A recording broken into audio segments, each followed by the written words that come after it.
All right, everybody, it's time for your favorite podcast. This is Survival of the Fittest. It's the Soup du Jour. I'm Roberto Trevino, and I've got a treat for you today.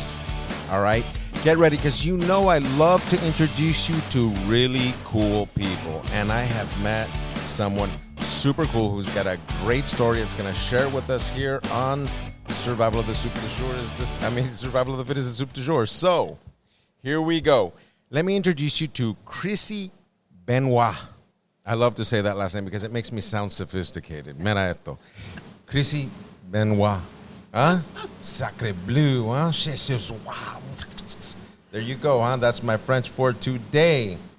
Mademoiselle, welcome to Survival of the Fittest. How are you? I'm good. Thank you. Nice to meet you. My pleasure. And it's a pleasure to meet you as well. So, you know, one thing that the hurricane has done to all of us is kind of brought all kinds of interesting things about. You know, it brought some funky weather, that's for sure, you know, and it also kind of helped us realize that, yes, indeed, we are surviving, you know, and there's so much to share. And we were just talking, and I said to myself, you know what, we've got to share your story. So how you doing? I'm doing good. I'm up here in Orlando having fun. Yeah? Mm-hmm. What are you up to? Visiting it with you all. Yeah. Visiting some other friends. Getting out of West Palm Beach. You know, we got a lot of wind and rain there too, but not as bad as you guys did up here. Nah, and we didn't expect it, so that it kind of hit us by surprise as well. Which we certainly thought that we'd kind of like just get away with no problems at all. But you know what? And a lot of people, unfortunately, are still dealing with it here in Central Florida. Yeah. Not to mention the West Coast, which seems to have been just devastated. Just demolished. So we're definitely out praying for them as well. So yeah, for sure. So tell me, you're in the culinary business currently, but you don't necessarily put in the hardcore kitchen life. Not anymore, no. No, you're very fortunate that way. Yes, I am. We were talking about that. Yeah, so I did, had a few restaurants in my past, had a production kitchen, and for years, did front of the house, did back of the house, cooked.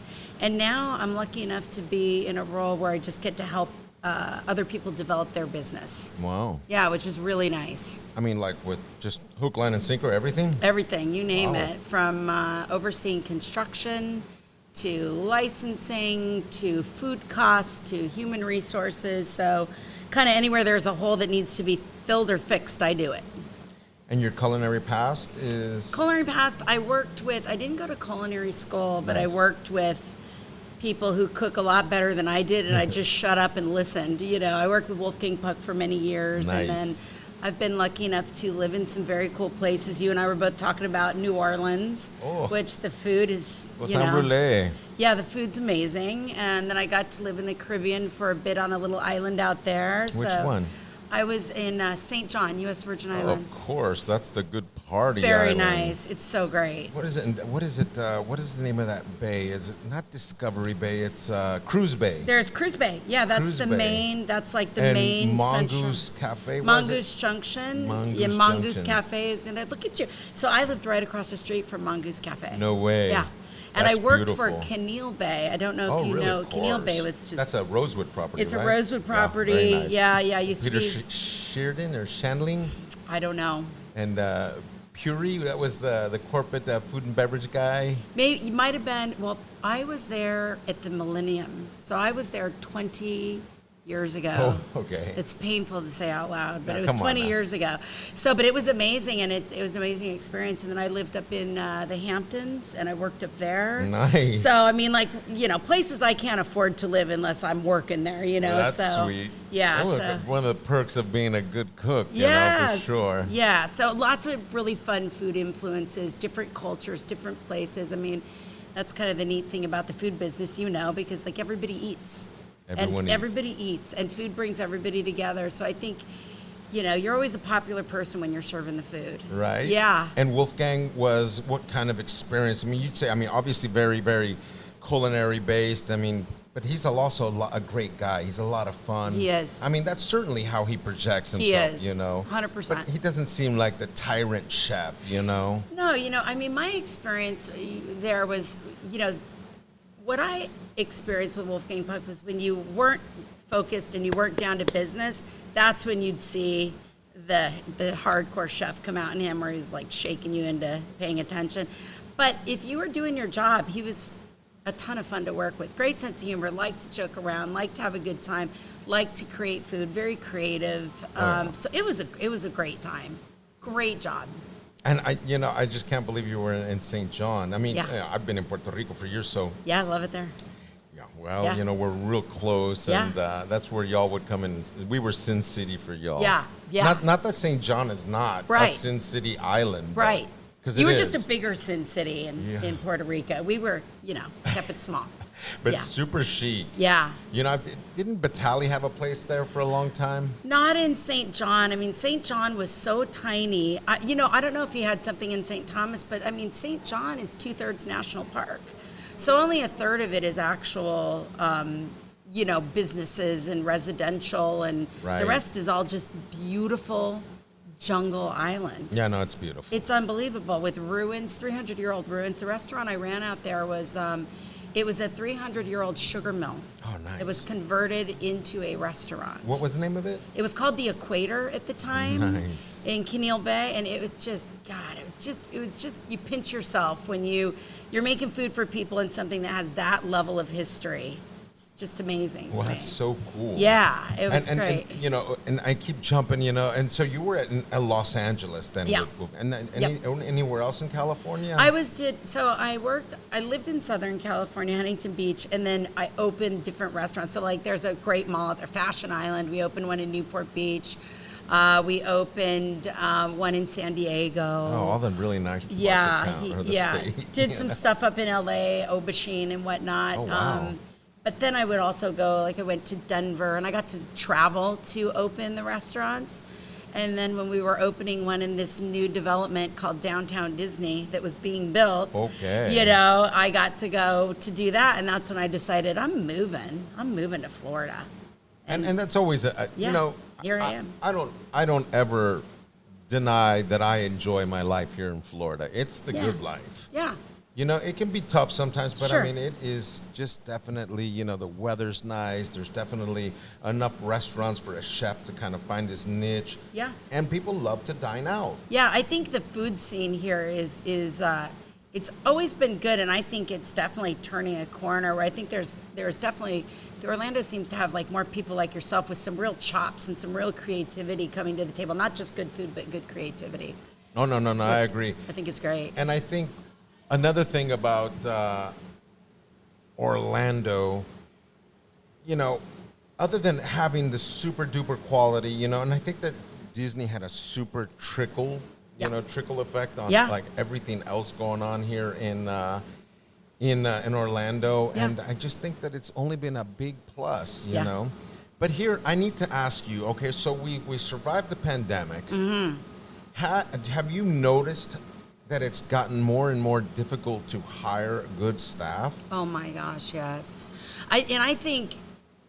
I believe that there's the pandemic effect, which you and I were talking about earlier, that I think has kind of created a bit of a reckoning within the Right. hospitality industry. And you and I were having a great conversation about how the diners need to they have their role in this, and I think they're learning that the people that are doing hospitality really, for their love of hospitality, give up a lot to give you a great meal and a great experience. And I think finding people that are finding that joy in doing it, equal to the task to do it, is Right. very difficult. Right. And I also think that, I noticed a long time ago in restaurants that, like when I was coming up in restaurants, we would write training manuals. I wrote, training manuals for Wolfgang Puck. Yeah. And I mean, there was a lot of effort and energy that went into bringing on great staff and giving them skills. So when they went out to the tables, I mean, these people were pros. They could tell you everything about sake. They could tell you everything about bourbon. They could tell you everything about, back in the day when daikon was exotic, like they'd be like, let me tell you what it is, and they knew. And I mean, that's a huge investment for restaurants to make. And I don't think a lot of restaurants are making it anymore because I don't think the staff puts up with it. Yeah. They're not interested in learning. I don't mean to sound negative, but let me work and do my job. The passion isn't there, right? Yeah. So, and I think it's expensive, and I think the cost of this business and the margins in this business are if you don't have passion, then it's then just, why do it? well, to your point as well, I think there comes there's that fine line where the guests are going to have to accept that this to dine out is going to cost a lot of money. And I hate to sound like that because It's you say to yourself, true. but it has to be that way. It's true. Or it just won't be sustainable. Right. Like your staff is very expensive, food is very expensive these days, and somewhere Insurances are expensive. Yeah. I mean, all of it. And I think restaurants tend to get squeezed in the middle. When you think about it, it's a business model where you lay out all the money to build a beautiful environment. You lay out all the money to hire a staff. You lay out all the money to bring and fill the pantry. right. All the money to perfect the recipes. And then you open the doors and you hope that people walk in. Like, think about that business model. It's tricky. And the other thing I see with restaurants that I don't know that it would ever change, but I feel like sometimes in our desire to draw people in with kind of that Barker mentality, come on Right. in. Oh, we got this. We got this. Step we got right this. up. Step right up. I think, if restaurants would band together a little bit more, and I know the public might not like to hear this, but I just don't think anybody wins when you're charging $5 for a beer, so I go, well, I'm going to charge $4 for a beer, and then somebody else, well, I'm going to charge $3 so I'm going to charge $2 for a beer. At the end of the day, we're all racing to the bottom, and I think the customer ultimately doesn't win either, because I think that catches up. When we're all racing everybody to see who can be the cheapest and deliver the best experience, at some point that experience is going to suffer. Wow, and that's a great point. You're absolutely right. I haven't not heard that put Yeah. that way. So Yeah. you have a very keen, vision of what is going on, which Yeah. is nice. And this is precisely why you are on this podcast, because I noticed very, very fast that I said, wow. They definitely have that going, and what is the key to the future? I mean, any insight For restaurants, I think, first I think Yelp should go away. I think We Yelp agree. should go away. I think that other businesses should stop trying to make their business on the backs of restaurants, and by that I mean, I do think that there is a relationship with all things, all businesses, right? Right. Everybody's got to make a little of theirs. But I think, with the pandemic, and before this, I just think it's really showing itself now. You got to a point where the only people making the money are the landlords, right? Oh. Okay, they're getting their money no matter what, right? And then you've got people, seeing how much they can cut costs to draw customers in. And then I think the reality and the perception of what food costs, I think, is incredibly skewed. And not just on the level you and I deal with, but I think on a level of what it takes to produce food. And people don't understand the government subsidies and the way that we handle food. We all have a very skewed understanding of what a chicken breast should actually cost. Right? And I think what happened with the pandemic is I think it showed a lot of that stuff that was really kind of, we've been chugging along with it on a very thin, delicate margin, and the pandemic kind of really exposed a lot of that. I had random chicken breasts.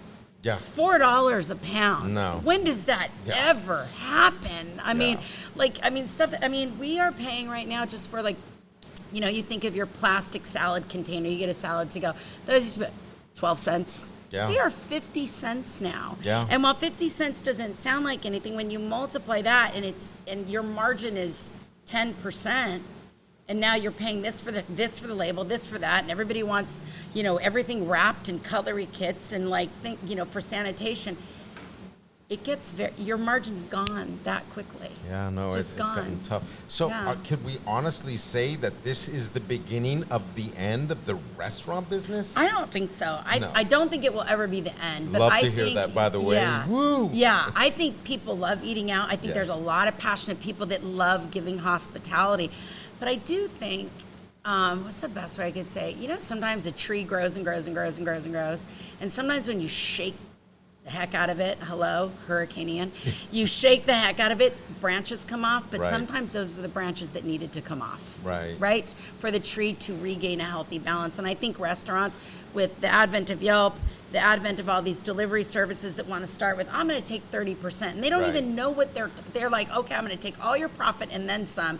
Aren't you glad I'm here to deliver your food? Yeah. What? Yeah. I think a lot of those things are going to be considered differently. And I think that we're going to have to look out for ourselves too. I think restaurants have to play together better in the sandbox rather than, healthy competition. But I would love it where it's not you're coming to me because my beer's a buck cheaper.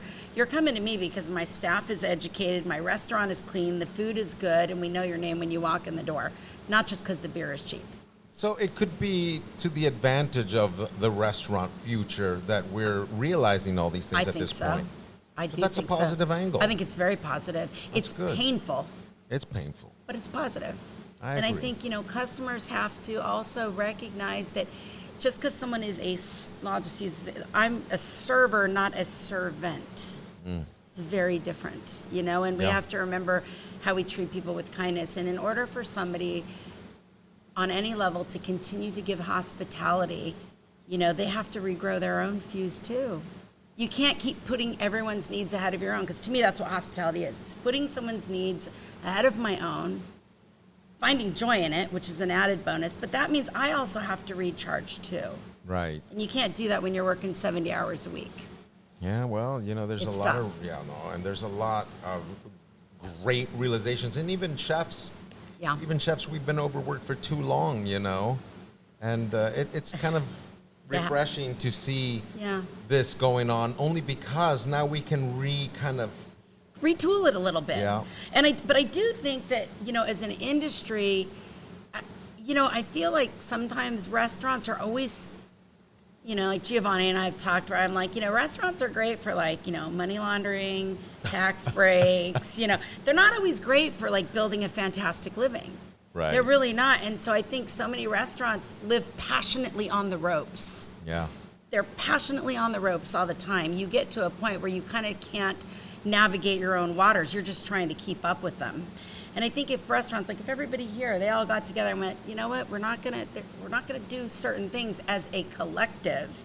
Therefore, when the customers come, they'll be choosing us for truer reasons. And then I think you build your brand better, and you can get your money, and you can take care of your employees and all the things that everybody says that they want.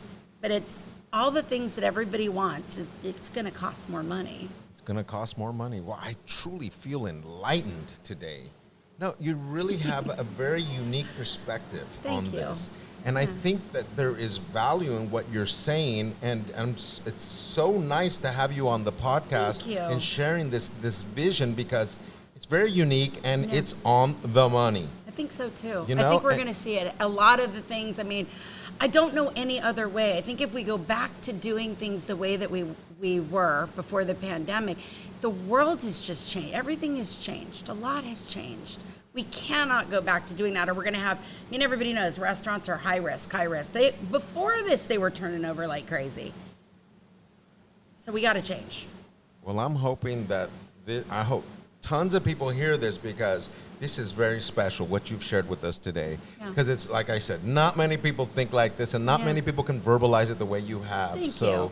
that is a winner. And I'd have to say, Chrissy Benoit, what a pleasure. My pleasure. No, really. All on this side of the table. No, I'm so serious. I wish I could have a few shots with you too, Nice.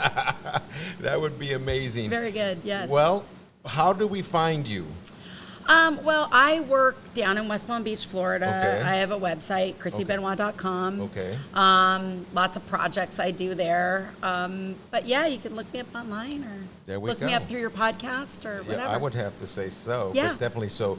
ChrissyBenoit.com. Yes. And that's the best way. Yeah. Absolutely. Yeah. Well, there you have it. Once again, we're here surviving. This is Survival of the Fittest, the Soup du Jour. Thank you so much for being here with us. Thank you. And we will continue. Take care, everybody. Thanks.